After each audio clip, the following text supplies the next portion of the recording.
Hi there, this is Iryna Barnett, and I love having conversations about life's defining moments and understanding human experiences. Moments That Define Us podcast is dedicated to healing the world one story, one defining moment at a time. So let's get into another conversation. Thank you so much, everyone, for watching Moments That Define Us podcast on YouTube. Make sure you subscribe so you know when the next episode is coming up. But not only subscribe, share with other people so we can build community around this podcast, so we can share more stories, more defining moments. Because as I always said, sharing a story has the power to heal. So subscribe and share, and let's build community. Thank you. Imagine how much easier it would be for us to learn how to love if we began with shared definition. The word love is most often defined as noun. Yet all the more theorists of love acknowledge that we would all love better if we use it as a verb. Hi, everyone. Welcome to another episode of Moments That Define Us. I'm your host, Iryna Barnett. I was reading from a book by Bell Hooks called All About Love, and this is what we're discussing today. Today's episode is all about love. Not necessarily the romantic love, Valentine's Day, teddy bears and chocolate and flowers and all of that. Not consumerism type of love, but real love. What it means to love, what love means to us, how do we love better? How do we love better ourselves? How do we love better our community? And what love really means. And because I need somebody to help me discuss love and also this book, I invited my dear friend and therapist to join me today. She is coming back. She is second time around on a podcast. China Borjas is in the house today. Thank you for having me. China! I love being here. So, you recommended this book to me. I did. It was over, I don't know, we were talking as we do. China and I send each other these voice messages. Mm-hmm. You are the only friend. I started doing it to other friends. They're not really catching up to that. They're like, screw you, can you send me a text? Yeah. But this is how we express love to each other. We absolutely. send, we kind of check in because sometimes we don't have time to talk, right? Because we're busy, women, mothers, all of that around. But today we're talking about love. And, Bell Hooks, I've known about her. I know who she is. She passed away in 2021, but she was author and activist. She wrote a lot of different books about race, feminism, and all of that type of stuff. But I feel like it's month of February, the month of love, Valentine's Day, as that's the only day you say I love you. But I wanted to talk about love today with you. And actually, my first question is, what do you think when you think about the word love? It's interesting because I feel like the answer to that question, if you were to ask me as a child, would have been different at that point than what I consider it to be now. It's really changed through time and, having different experiences, including having my children, But I think initially, especially when I was younger, I believed the definition to be more wrapped up in the idea of care, So somebody who is providing a roof over my head, clothes on my back, who is making sure that I'm getting fed into school. I was in fact told that is what love is. I think that initially my definition surrounding love was care orientated. And at this point, I would say that what love feels like to me is being present and in the moment. Love feels like when you're extending yourself to the spiritual betterment, and she speaks to this within her book, right, of another person, and like if there's an exchange in that space, especially as well, that's what love feels like to me at this point. When you are talking about love, when you were little, you thought of love as care, and she talks about it in the book, right? That somebody that cares for you doesn't mean that they necessarily love you. She talks a lot about childhood and like how we experience love as children, right? And like what you said, like, oh, I have both parents or one parents, but they feed me, they clothe me, they provide roof over my head, they care for me. Right. That means that they love me. Yeah. But that's not always the case. I wanted to now ask you as a therapist, right, since we're in the childhood stages. Because oftentimes, I know I've experienced that, in therapy, and a lot of people you talk to, they say, therapy, oh, it's the childhood trauma. It's like that word always comes. What we experienced as children, we bring into our childhood. So can you talk a little bit about that as a therapist, like when people come to you with childhood trauma and how to, I guess, overcome that, or how to help people heal that and find love, like that love that Bell Hooks actually talks about. Let me sit with that for a moment here. Okay. Yeah, I've experienced a lot of people who, at the point in time that they come to me, they usually, like most of my clients have gone through their 20s, they're in their 30s, they're trying to form these, more cohesive and solid relationships, whether that's with a romantic partner or within a space of friendships, or, within spaces like work or community. And they're finding it difficult to do that. There's some sort of disconnect that's happening. And one of the things that we sometimes trace that back to within spaces of childhood is due to maybe a person's, all their needs are being met, like, going back to that person's being fed and clothed. But when it comes to their emotions, what's needed on an emotional level, there is potentially, and like often with, again, specialization of trauma, so the people who come to me, I noticed like a lot of unmet needs that were experienced within childhood. And they had parents that came from a generation of, you were to be seen but not heard. Yes, right? yes. How many times have we heard that when people say, especially our generation, right? When we were kids. Right. And so those parents, their parents, when they were children, they had needs that went unmet.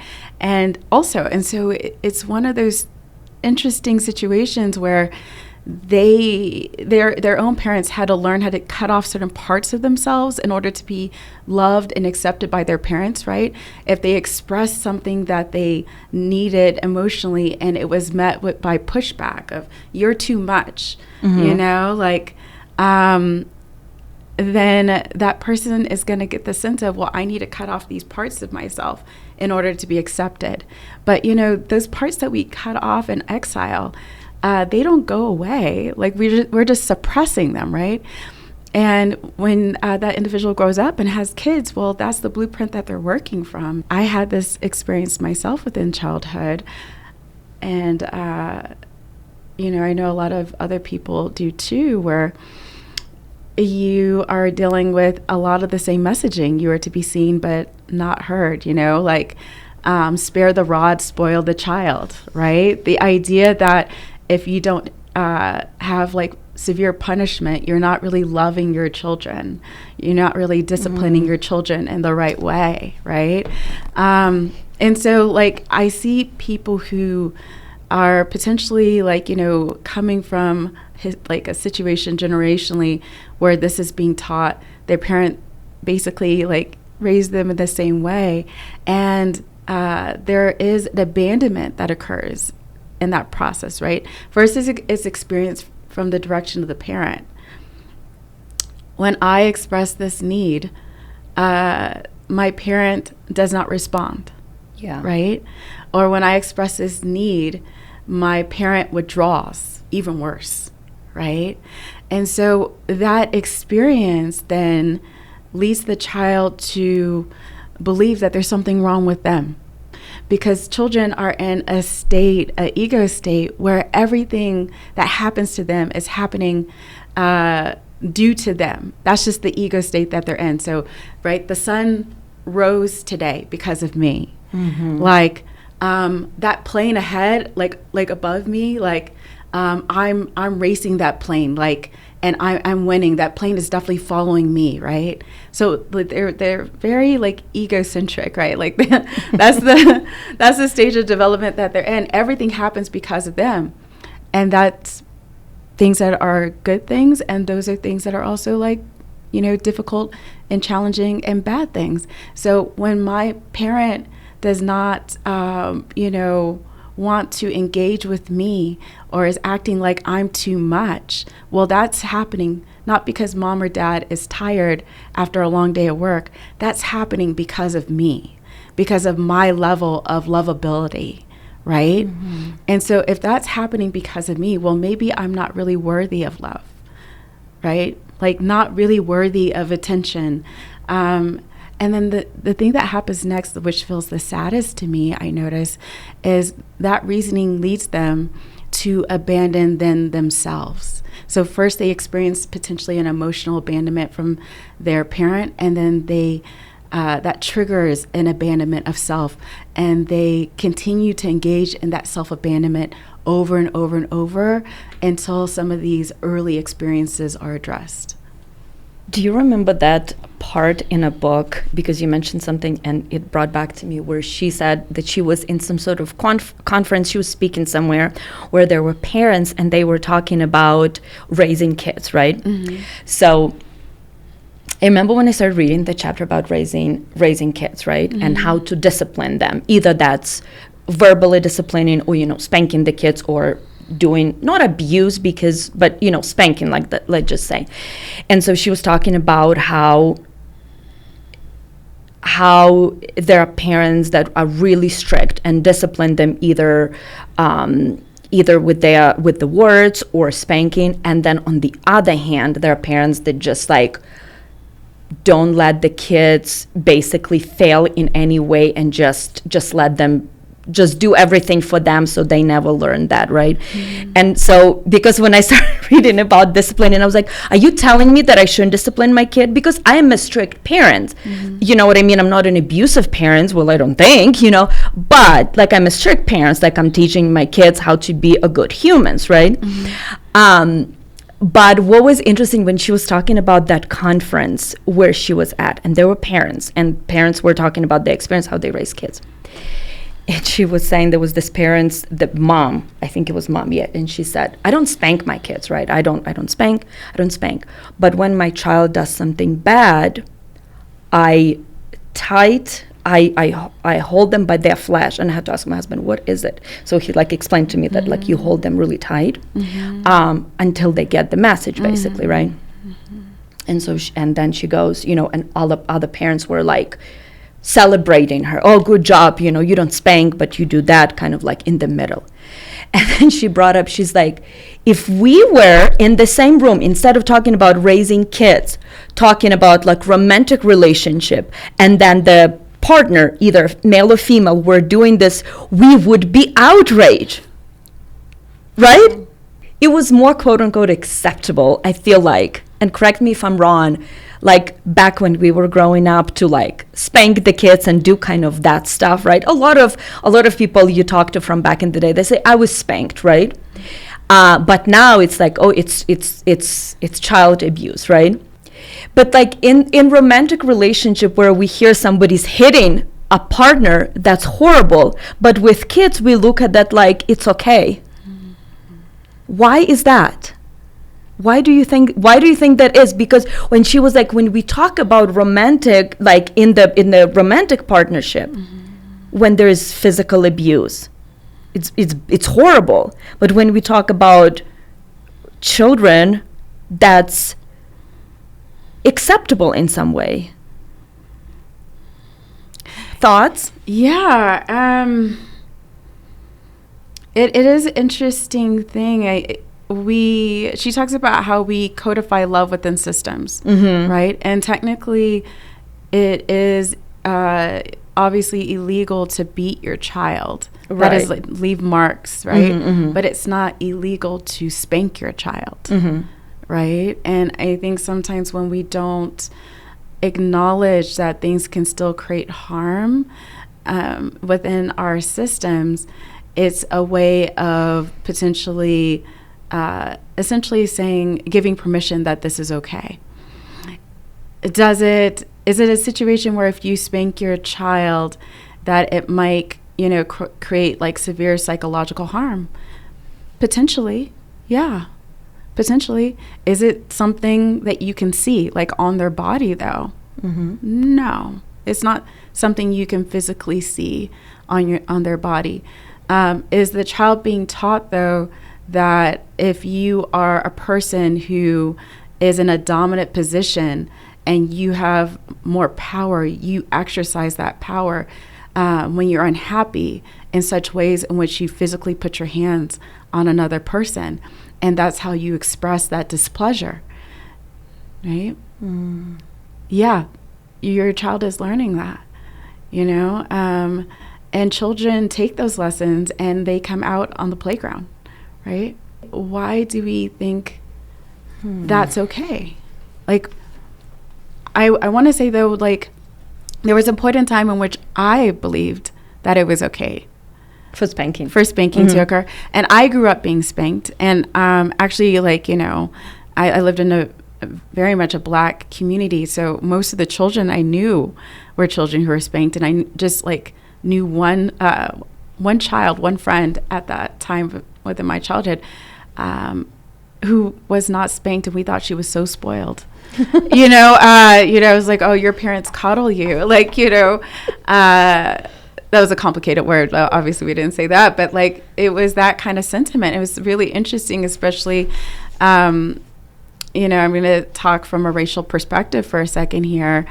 Dr. Joy DeGruy discusses how we process the trauma of slavery, intergenerationally through certain behaviors like spanking, because it is reminiscent of whipping, right? Yeah. And so it's a way in which we've internalized oppression that's occurred to us and are continuing to process that through perpetrating the same harm.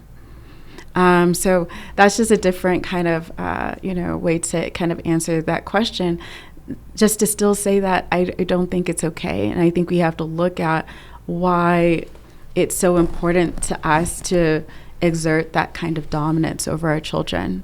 Why can't we find other ways to express displeasure or to teach them when you are in a space of conflict with another person? There are ways in which, absolutely just verbalizing how you feel and navigating through that conflict, through this interpersonal exchange. And let me show you how to do that by giving you a framework for how to have this discussion, little one, is a better way to handle things, as opposed to putting your hands on anyone. I had to learn that. It took time for me to learn that, like myself, with being a kiddo who was spanked as a child, but I definitely have gotten to the point where I no longer see it as acceptable. Yeah. I often think about, raising my kids, right? And how I was raised. Obviously, there's a lot of good things. I was spanked once, because it's a story for another podcast. But just how we are as parents, those first teachers in our children's lives, right? And they learn from us. I mean, yes, there's school, there's friends, playground, all of that. But they learn that how is mom and dad interact, how my parents react to me when I do something good, when I do something, you know what I mean? All of that, like, I don't know, I just because now I think we are so open to talking about all kinds of mental health and trauma and everything. I'm like, am I screwing my kids up? like, because like, and that's also can be like, not bad, but like so being so much in your head, you know what I mean, that you think about every decision that you make. But sometimes like, oh my god, is this bad, is my son and my daughter's gonna be talking about in therapy my mom was crazy. But yeah, so okay, so last thing on like on childhood and all of that. So no spanking no more. You are not pro spanking. Oh no, I am not pro spanking. I think that there I think that there's so much more dynamic things that can occur beyond spanking, beyond yelling at your child. The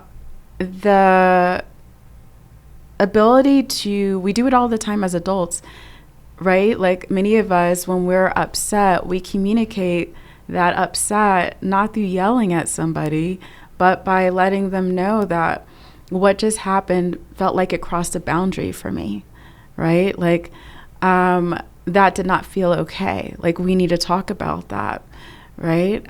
It violated a core value, right? Like, so we have the ability to talk about these things as adults. We learn that we have to do these kinds of, conflict navigation strategies within spaces of work. We can't just go around yelling at people. We can't tackle somebody if we're unhappy with them, right?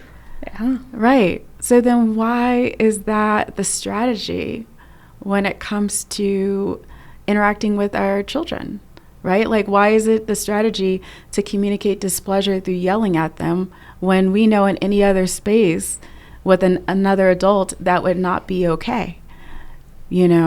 That would be, like, that's definitely like, literally under a law, it's not okay to just go around screaming at people. Yeah. Right.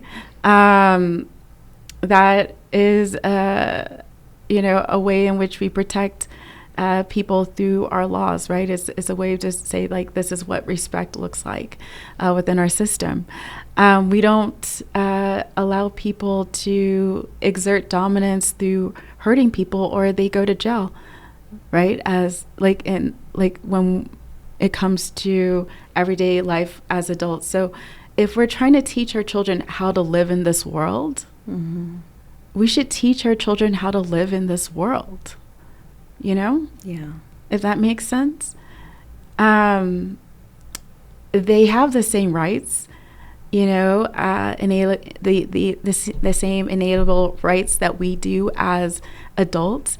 Children just don't know it. And so if they're not informed of their rights as a person, as a U.S. citizen, just like as a human being, if they're not informed of their rights, their right to safety, their right to, express their opinion, like their right to not be hurt, like just because they feel a certain way, like about something, if they don't understand like the literal rights that they have with living in this country, then those rights are going to be potentially like violated, and not necessarily by the parent, like hopefully not by the parent, but also if children don't understand their rights, they can be violated by other people. So it's so important for children for that reason to know their rights, whether it's in respect to people out there in the world or just coming into a space of what's happening within the home, and what they should expect due to having those rights. So I think it's so important to educate your children in that way about those kinds of things. Yeah. They don't get taken advantage of or hurt in the same ways when they know their own rights, right? Yeah. I think it's important to teach, and we're gonna get down the line in the book to like self-love, right? Like how to know, when they say, to protect yourself, to protect your body, to protect all of that, right? How to self-love and how to say no and all of that. Yeah, I think that is that is an important thing. But yeah, I often think about like raising kids. Next thing I wanted to discuss, because you were talking about like you use the word dominance, right? I found it very interesting, and I know I spoke to you before, how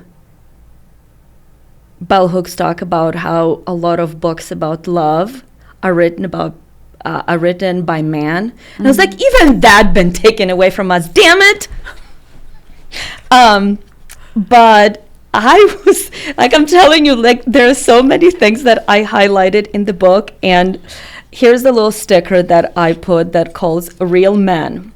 And what's the definition of like being a real man? Okay. So male learn to lie as a way of obtaining power, and female not only do the same, but they also lie to pretend powerlessness. And then she talks about the concept of being a man. Being a man and being a real man has always implied that when necessary, men take action that breaks the rules and is about the law. Patriarchy tells us daily through movie, television, and magazine that men of power can do whatever they want. And it's this freedom that makes them men. The message gives male is that to be honest is to be soft. The ability to be dishonest and indifferent to the consequences makes a male hard, separates the man from the boys. And I thought that this is, when I was reading this, I couldn't help but just think about the period we are living now, right? To where the period we are living, but in this country, to where law, sometimes it feels like it doesn't exist, right? And what does it mean to be a real man, right? But then she was talking about how what boys learn at home and what boys learn from early age, and how then it translates to an adulthood, which I also wanted to talk to you like from the therapist point of view. From the moment little boys are taught they should not cry or express hurt feelings or loneliness or pain, that they must be tough. They're learning how to mask true feeling. In worst case scenario, they are learning how to not feel anything ever. And she talks more and more about that, but I was like, how many men, and again, I'm gonna say our generation, but I feel like it's even now, where like, don't cry, don't be soft, don't be this, don't be that, and then how men translate that into how they are in the places of work, how they are in the relationship, how they are between their peers, right? So talk to me about that. Do you have, like, I don't know how to ask this question, like, men that come to you that are dealing with this, or like recognizing what they learn as, I don't know how to ask this question.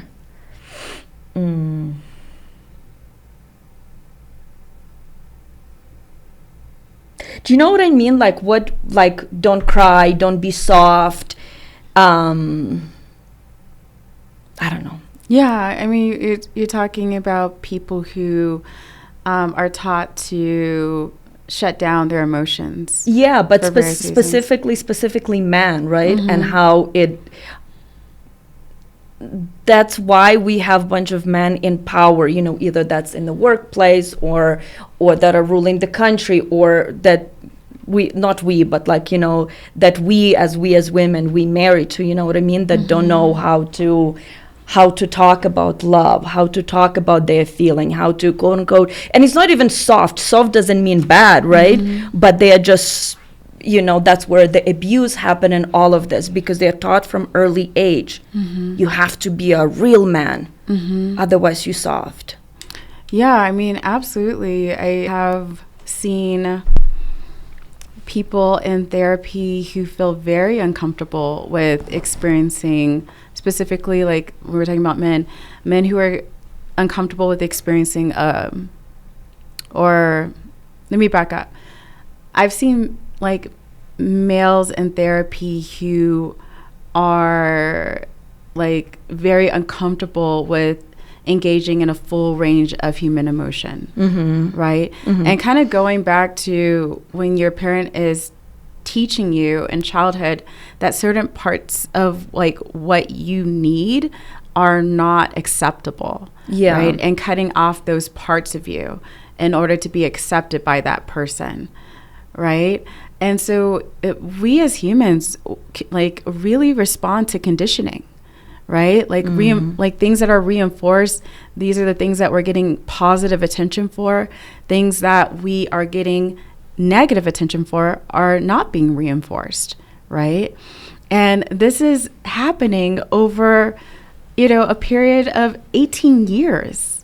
Like that's a long time.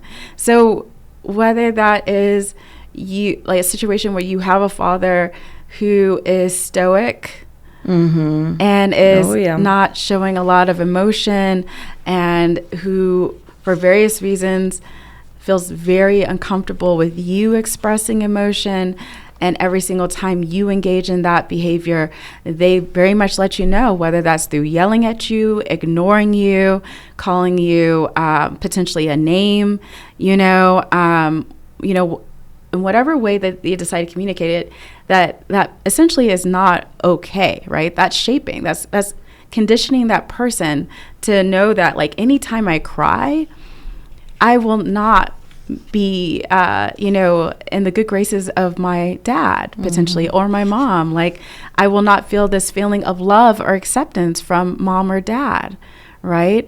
And that's devastating for children, because like our first gods absolutely are our parents, right? Like our parents, they hang the sun and the moon, right? Like, so to not be accepted by your parent, to not be loved for everything that you are by your parent is devastating to a child. You know, they will work hard to show the parent exactly the behaviors that allows them to receive the love and the acceptance that they so badly want from them, right? Yeah.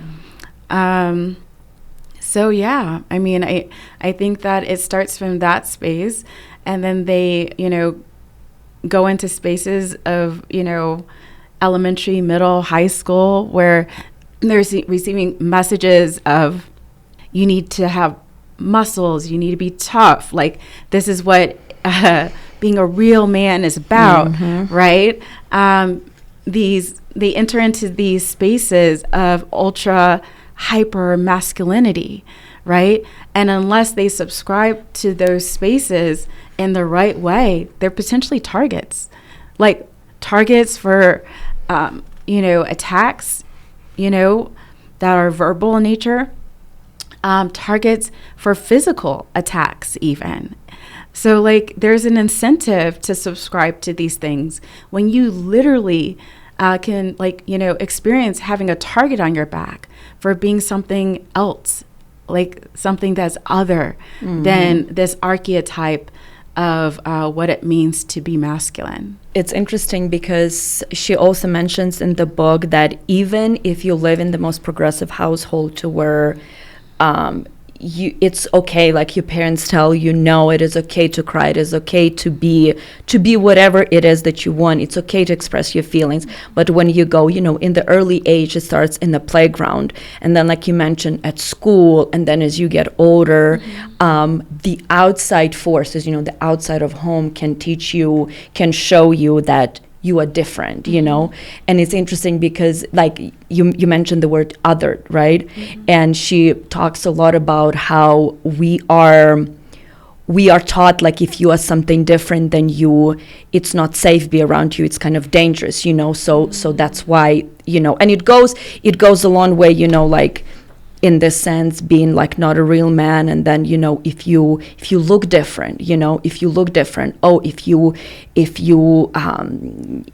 I don't know, like if you black man versus white man, right, you are different than me, so you must be I don't know, dangerous or not safe. Everything starts from such early age, and how important it is to instill in our boys and girls how to love, how to love, how to be themselves, how to love ourselves for who we are. Because my gosh, like, I am in my 40s and I'm still struggling with, like, am I enough? Yeah. Is this good? Yeah. Am I doing good? You know, we always like, and you know, I talk to so many different people and it's always like, how did I do? Did I do good? You know, Yeah. we always have to have like somebody else tell us that we are good, you know?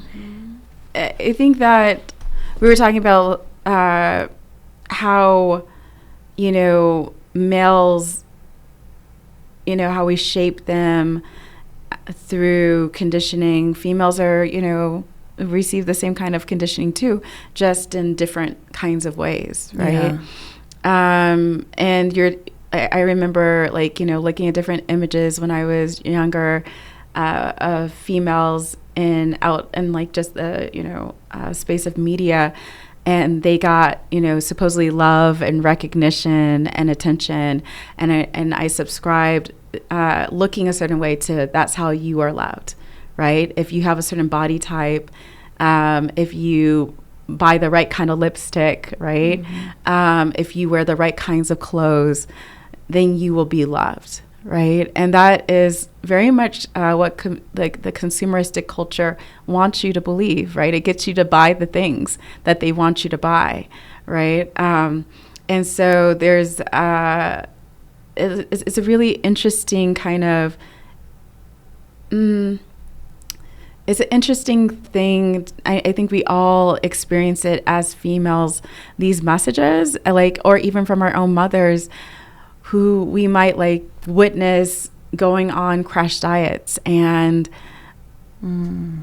then, you know, they're telling us that we should love ourselves, but then we're looking at our moms and we're like, well, I'm not really seeing that within like how you are navigating, right? And so like I definitely experienced that within my own home. My mom was always very aware of her weight for various reasons, and it made me feel very aware of my weight, and that being equated to, when you look a certain way, that equals people accepting you and loving you, right? So there's so many ways in which we are shaped through various forces, whether it's in the home or out in, like, you know, kind of the sphere of like mass media, of like, you know, these are the things that we need to do to be loved and accepted. But to your point of when the direction of that love has to do with what's happening out there, and directionally, like it coming this in this direction, it never feels satisfying, right? It never feels enough. There's a lot of people who come to me and they talk about chronic feelings of emptiness, right? And I think it speaks to that. It speaks to exactly that. Chronic feeling of emptiness. Wow. Yeah, I don't think that our society and the messages that we hear teaches us how to love ourselves. I feel like it teaches us the opposite. You are not enough in every area of your life, so here's what you need to buy. You know, there's an interesting phrase that she said: we endlessly bombarded by messages telling us that our every need can be satisfied by material increase, right? You know, oftentimes, like the very popular message, you know, when summer is coming, get into summer body. Is that what the fuck they saying? Get into the summer body, you know. Oh, are you scared to go to the beach in two-piece? Buy these pills, get into this diet, and of course that's cost money, you know, the pills, the diet, and then buy new clothes, throw away that clothes, buy new clothes, you know, and that's constantly, you know, that's constantly, and you know, like you and I both have girls, you know, that like my girl is not on social media yet because she's still little. I don't know, does your daughter have social media? Oh, no, not yet. You know, so like, and then you go there, and the this scared space that social media is, even for adults. You know what I mean? When you look, and we always compare ourselves, and I so agree with you. When we look at images, especially, I remember as a young girl getting this like old-fashioned magazines, you know. Now it's changing a little bit, where like full body, you know, which is like, oh, we accept you now, you know. But like before, when I was growing up, you kidding me? Everybody was super skinny, right? And that's what was acceptable. Super skinny. If you blonde, even better. If you have blue eyes, even better. You know, that was the representation of what's, like you said, what's acceptable. Nowhere have I seen the images of, you know, different shapes and sizes of women or men, for that matter. You know, who is on the cover of magazine, you know, in the Calvin Klein underwear? Like, what type of man? So then it tells us this is only thing that's acceptable. If you are not this, you're not worthy of love, right? Yeah. If you have a belly, either you're man or a woman. If you have bigger thighs, I think big bodies now in style, you know, because Kardashian said it was okay. So now it's, you know, now it's cool. Of course. You know, unless a white woman said, then it's okay, you know. Having especially like little girls see that, and like I said, I'm glad that it's changing, that our conversations are so much different. But my gosh. Yeah.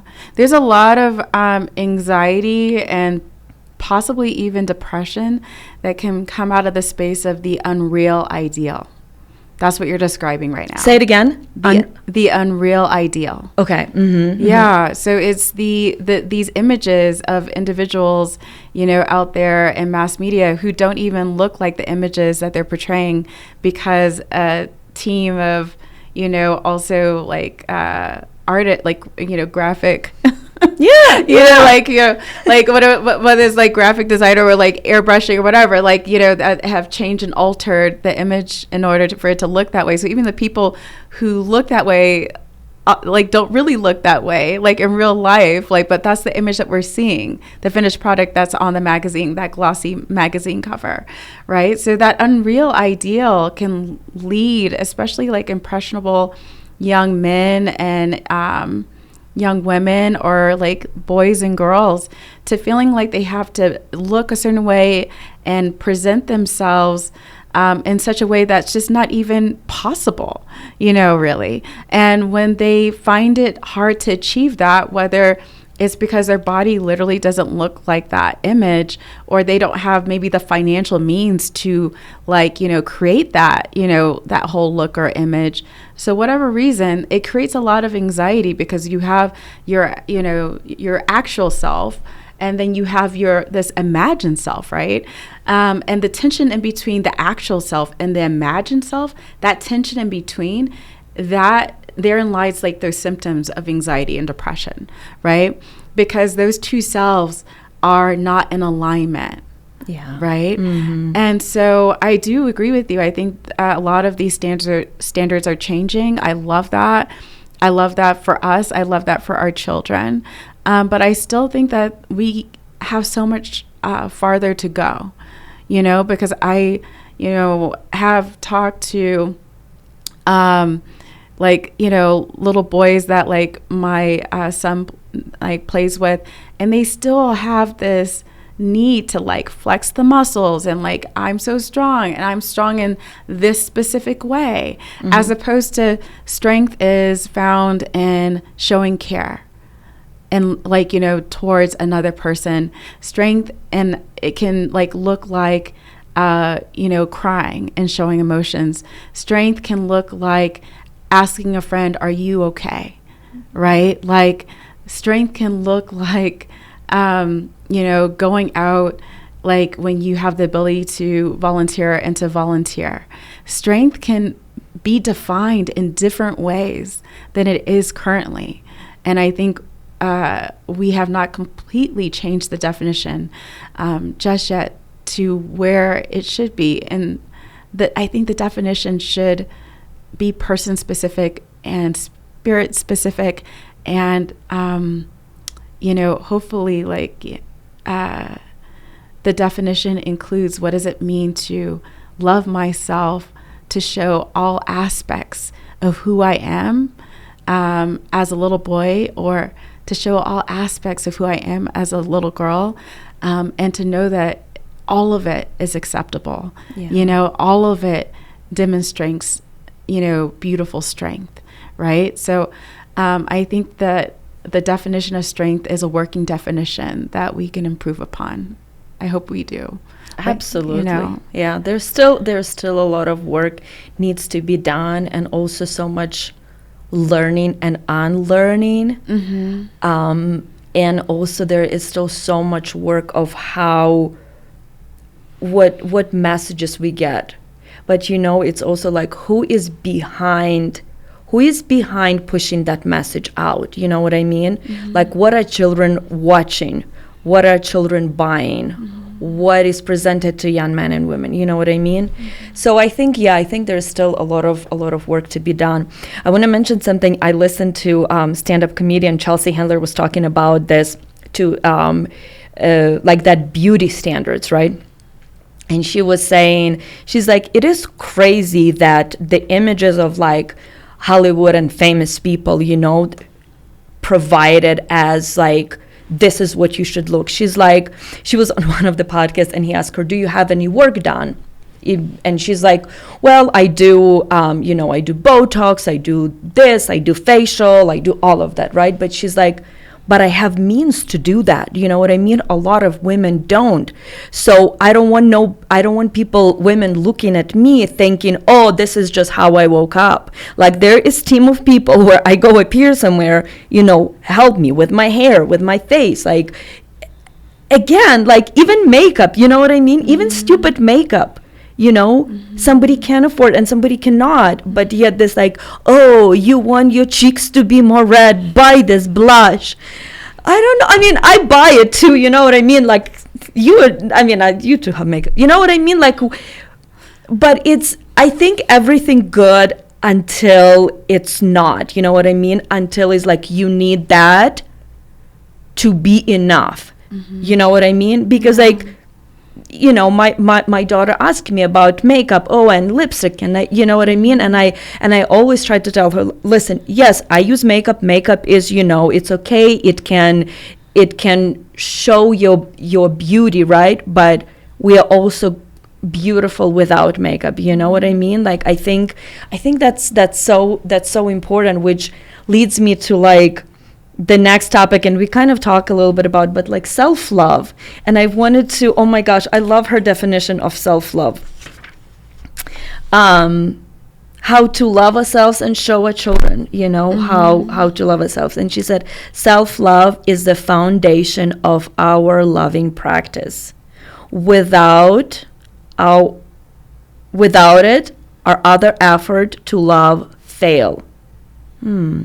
Giving ourselves love, we provide an inner being with the opportunity to have the unconditional love we may have always longed to receive from someone else. Yeah. It's interesting. She talks about in the book how we get into these relationships hoping to find happiness and love, and how like the qualities that we're trying to seek in the other person are sometimes shortcuts for things that we are struggling to do for ourselves, right? And so like, it's easier for me to find somebody to validate, that like I am, wonderful in XYZ ways, as opposed to doing the work to validate that within myself, right? So I think that's a really interesting concept that she brings up. What do you think about that? Oh, I agree with you, because when I read that definition, I had to sit with it for a minute and kind of think about my own like dating life before my husband, how we get into this relationship with other people, thinking that they will, that saying from the movie, you make me complete. You complete me. You complete me. Yeah. And also in the book, she said, you can love others until you love yourself. So I feel like a lot of the times we get into this romantic relationships, right? I think it can be also found in friendship, but friendship are a little bit different. You know what I mean? Like, I don't know, I want to hear your perspective. But I feel like when we get into this romantic relationships where, like, for example, if I don't think I'm good enough, right? If I think that of myself, I'm not good enough. Then I feel like subconsciously we also look for people that will also think that we are not good enough. To confirm that message that we already have of ourselves, right? And then there is this abuse happens, you know, maybe not physical, but like mental abuse, right? To where, like, you hear a lot of the times, and I'm not just talking about men who does that to women, it happens other way, right, as well. But like, you know, when I think I'm not good enough, and then the partner I am with keep telling me the same thing, like, oh, really, you're gonna eat that? Oh my gosh, you don't look good in that. You know, and you already have those messages about yourself. So then he or she confirms that, right? Confirmation bias. Yeah, but on the other hand, I feel like when you know who you are inside, when you love yourself for who you are, big butt, small butt, boobs, no boobs, whatever, you know what I mean? Whatever hair, you love yourself. Then whatever somebody say about you, you don't, because you know who you are, you know what I mean? But it's like that constant work, I feel like, that we have to do on ourselves to undone a lot of things that have been done to us, and it's not an easy work. And I wanted to ask you, just like in general in therapy, that's why I feel like a lot of people scared to go to therapy, because you open that oh my gosh, what is that, like a Pandora? Is that Pandora's a good box? Yeah. I learned that expression recently. Yeah.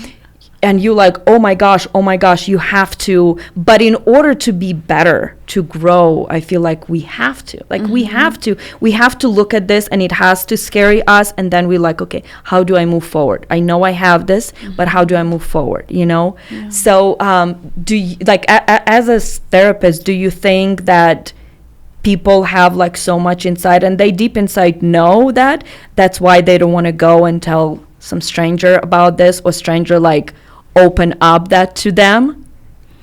That they know deep inside, just to clarify the question. Yeah, like, because, you know, like, people are traumatized in whatever ways, right? And like, somebody says, oh, you should go to therapy.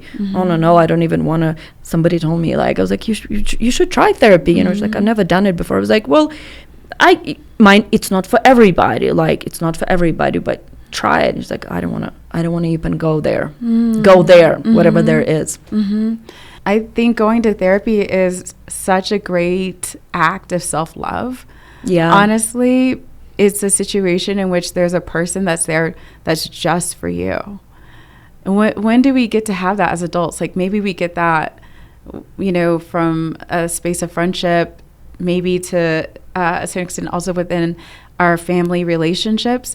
But, you know, to the extent where you just have somebody who's completely there to support your thoughts, you know, to like be there for you, to hold your hand, you know, through the like kind of like those spaces of navigating through fears, is to have somebody to validate that you did like a really good job, you know, that you are a wonderful person. To have somebody who basically says, I see you for all that you are, and all that you are is enough, you know, but we are here to help you to get to a point where you see yourself, you know, as enough, like, and to help you to journey through the landscape of your childhood and any situations that eroded your sense of trust or your ability to feel loved or to accept love, right? For various reasons. Or, you know, that taught you that love looks like something that's really maladaptive, that love looks like somebody hurting you or yelling at you or withholding, you know, in some way from you. And so therapy is such a huge act of self-love. It can feel overwhelming. You know, it can feel overwhelming to be completely seen by another person. And for that person, after they hear everything you have to say from, the parts, like, when it comes to the parts of yourself that you feel like are completely unacceptable, we call that your shadow self, right? Those parts that you are like rejecting, like, I wish this wasn't a part of me. Those things that have happened that were traumatic, like, as well as like qualities that would, be considered positive, like, and like hear you share all of that with them, and to still say you are worthy of love. Yeah. Like, with who you are in this moment, you are worthy of love. And in fact, actually, I'm going to go one step further and say that from the moment that you were born, you were enough. There was nothing else that you needed to do, nothing else that you needed to prove. You were enough from the moment that you took your first breath, right? And so what does it mean to get back to that space of, being like babies are in the space of just being open to accepting love, right? Nothing's happened yet, right? Like, but as we grow and we experience different things that have happened to us, and we build these really, really, I want to say, these walls around ourselves to protect ourselves in various ways. As we change, we, like, our willingness to accept love, also changes, right? How we're able to be open to seeing our potential, and loving ourselves, especially depending on how you grew up and how you were nurtured. That changes, right? And so I really love to kind of get a sense of when people start therapy, where they're at, what were the messages that they received, that they internalize, right? Mm-hmm. So at the point that they're coming to see me, they might say something like, I feel like I'm too much.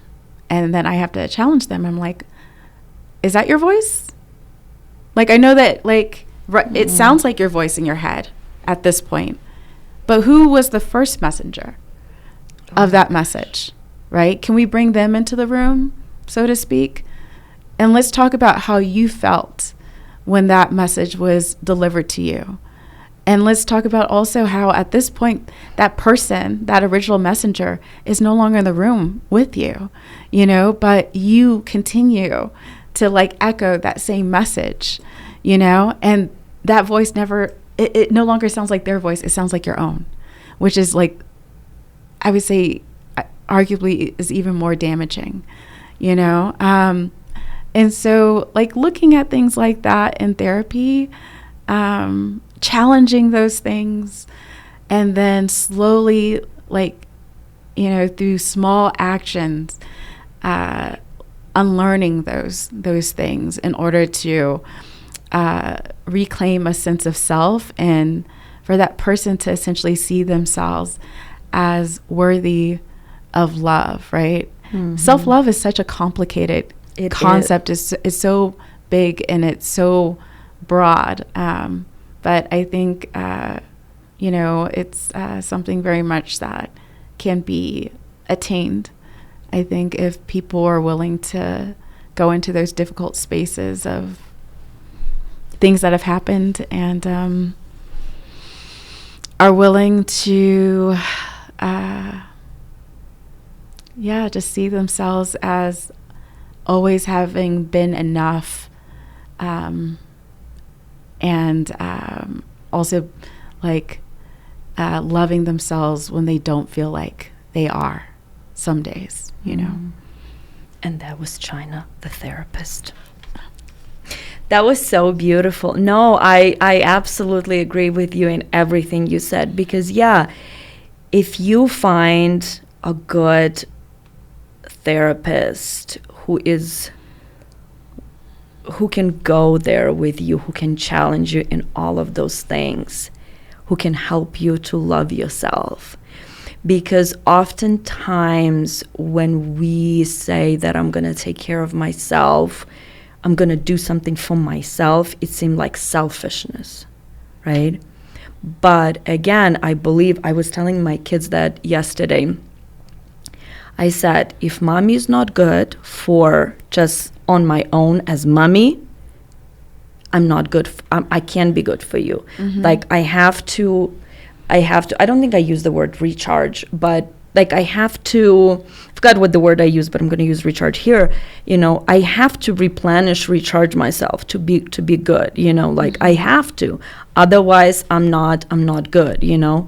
So yeah, like self-love is important because again, like if you love yourself, if you love and accept yourself, you can love and accept others. Yeah. Our children are such great mirrors, aren't they? Oh my goodness. They will tell you the truth. Like Sometimes the very hard truth. Like I remember a few years back, you know, as we do, just like rushing to get the kids to school, you know, get them fed, get them dressed, make sure that their hair is together.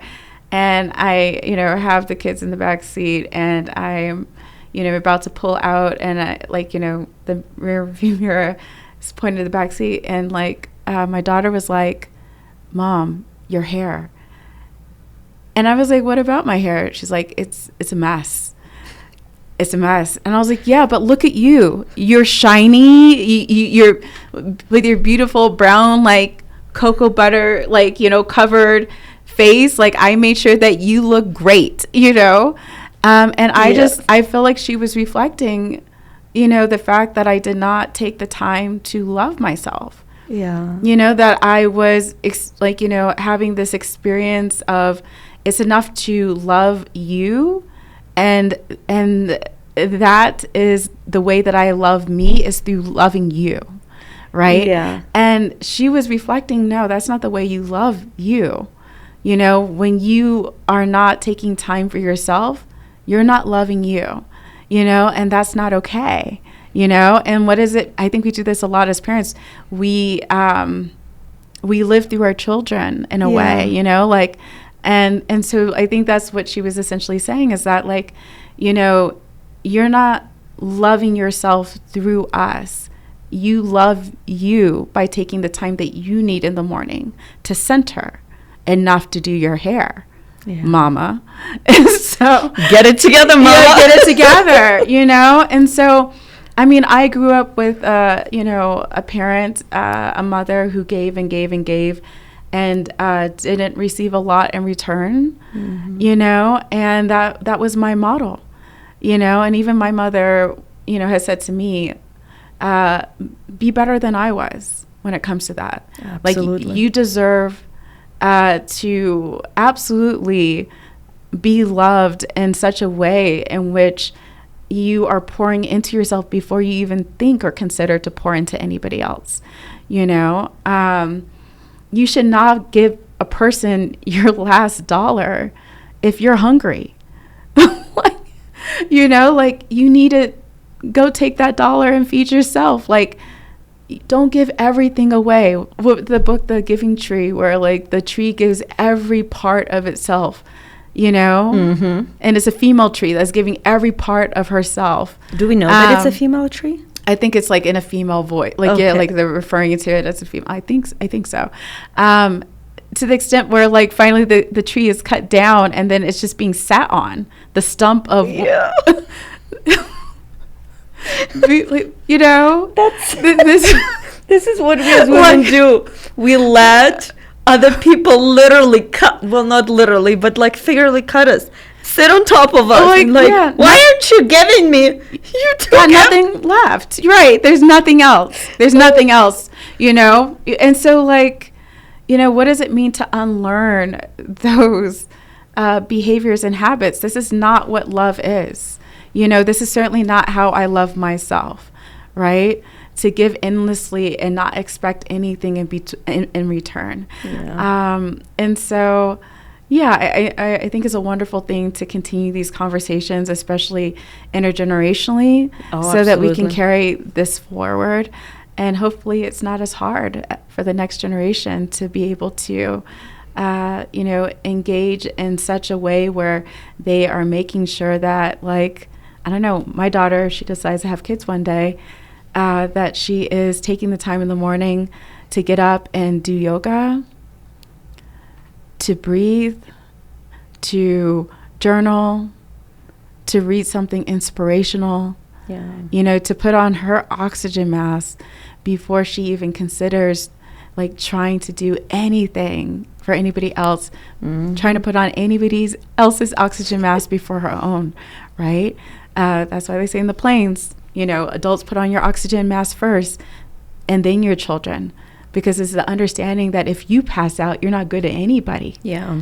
You're not going to be able to be there for your kids and present for your kids, And so, I mean, those lessons can be taken in so many different ways, including when, especially, Iryna, when we are in spaces where we're feeling dysregulated or upset, And so then we're upset, and then all of a sudden, why is my child upset? Like, because they are mirroring our behaviors, right? And so then you're like, calm down. But then you're saying, calm down. And so then they're like matching your tone or going higher, like, and yelling at you. And you're like, calm down. And if you're thinking about the way in which you're telling your child to calm down as you are upset and dysregulated, and they're just matching you, but exceeding you with childlike exuberance and energy, like that only children especially have. It's no wonder that, like, nobody is calm in this situation, first of all. But also, like, I think it speaks to kind of going back to self-love. I need to take a minute here and take a beat and calm myself down. I need to, like, take a minute to take some deep breaths. I need to take a minute to listen to like guided meditation, on my AirPods and regulate my own system. This is self-love. This is what this looks like. And then try to be like in connection with my child again, And when I love myself in this way, then I can connect to my child in loving ways, right? So like, I think that that's another way that we can experience self-love, especially as parents. Like, did I ever tell you, Iryna, that my child, when she was 3 or 4 years old, first and last time she ever said this to me, she screamed, "I hate you, Mom." I think it's because I told her she couldn't have her favorite cereal that morning, that she needed to have like a different breakfast. We made pancakes instead. I know these are very difficult problems, right? Like, I know. Problems of privilege. Could I just like, I just want to own that, problems like, of kids. Like problems of kids. Like, I mean, I cannot have Captain Crunch. My child has so much privilege. Like, the fact that this elicited, I hate you. And it was the first time I ever heard her say that. And I felt the first response of like, that was the response that I would have received from my parent, if I had said something like that to them. I felt the first like language emerging of dominance, of wanting to yell at her, or even like spank her, even though I don't spank. But that's my first language. That was what I was taught. That's what I experienced within childhood. I felt my first language first, like as the response to her saying that. But then my second language, my learned language, kicked in. And I took a deep breath and I said, I am going to step outside. We had like a glass door so I could see her. And she was screaming at that point. And I was like, when you're calm, I'll come back. And so I stepped outside and I sat down on the lawn and I listened to a guided meditation. And as people walked by my lawn, they saw me sitting on the lawn and my child screaming at the door. And I was like, you don't know my life. Have a great day. And I was just like, have a blessed day. Hashtag and, and I just kept breathing and regulating my system. And 20 minutes later, she was spent and she stopped. And I could see that and I could hear it too. And I came back in and I was like, hey, that was not okay. And she said, she's like, I'm sorry, And I was like, okay, it's fine, but you have to go to bed early tonight because that was not okay. That's the consequence. Right. And, I felt in that moment extremely regulated, if anything, a little bit more relaxed than when I last was in the same spot with her. So that's what it means to engage in the self-love that maybe we didn't learn from our mothers and their behaviors and habits, but we can absolutely learn that for ourselves and we can exhibit it and we can become, these people who are better through allowing ourselves that experience, right? So, yeah. Wow, that was big of you. I'm very proud of you that you did that because, a lot of the times I was proud of me. Our first instinct is to like, what did you just say to me? Mm-hmm. But it's also very funny because I can imagine people like judging you. Oh, I'm sure people were judging you. Like, what the hell are you doing on the lawn? Your child is screaming. Oh, yeah. Did somebody come and say, your child? Oh, no. I mean, I'm sure there was a whole court of public opinion that was happening, really. And when you're engaging in something that's different, people notice. Yeah, of course. Right? Like people will notice. Like, yeah. Well, like, what are you doing? Like, what's happening right now? Right. How dare you take it? I don't know. I'm just assuming, right? Yeah. But it's like, how are you taking care of yourself if your child is screaming, right? Mm-hmm. But isn't it better to let your child scream for 10, whatever, how long, than in like the heat of the moment hit your kid or scream or say something, you know what I mean? You're just caught in this or these activation cycles where you're activated, so then they're activated, and then it's this escalation on both sides where, it's not good. Like something has to break through that cycle, right? Like, and it has to be you because you're the adult in the room. I know. Right? I know. Yeah. China, we are running out of time. Okay. There is still so much more that I wanted to discuss in this book, but it was a really good discussion about self-love and just love in general. So thank you for discussing this with me. Thank you. Thank you for coming again. Thank you for having me. I love being here with you. Aw, look at you. Thank you so much, everyone, for watching and for listening. All About Love is an incredible book. Like I said, we've discussed probably 25% of what is in there. She talks a lot about love for your community. And I think now, not that now is more important than it was before. It's always important to love. The love starts with ourselves, with our family, with our community. And it's very, very important to love our neighbors, love people that are different than you, embrace, because when we have love, we can overcome anything, Also, stop listening to stupid messages that you are not enough. You are more than enough. All of us are enough, and love will conquer everything.